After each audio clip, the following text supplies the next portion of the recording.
Good morning.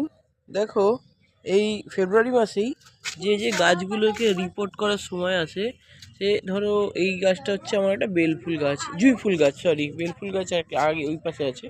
তো এটাকে এই অবস্থা, হ্যাঁ এটাকে আমি এখন যা কাটাই ছাটাই করার এখন করতে পারবো। ফেব্রুয়ারি মাসে জুঁই ফুল গাছ, বেলফুল গাছ, জবা গাছ, যে গাছ আছে সেই গাছগুলোতে যখন একটু দেখবে যে এরকম ছোট ছোট গ্রোথ আসছে গাছে, এই দেখো এরকম হঠাৎ করে কিছু তোমাকে করতে হবে না, দেখবো হঠাৎ করে এরকম গ্রোথ আসছে, তখন বুঝতে পারবে যে এই গাছটা রিপোর্ট করার টাইম এসছে। ঠিক আছে, তো তোমরা যারা চাও তারা এইভাবে নিয়ে, এই দেখো আমি কোথা থেকে কাটছি, এই দেখো কেটে দিলাম, এই দেখো 1 মিনিট, এই দেখো গাছটা এরকম করে দিলাম।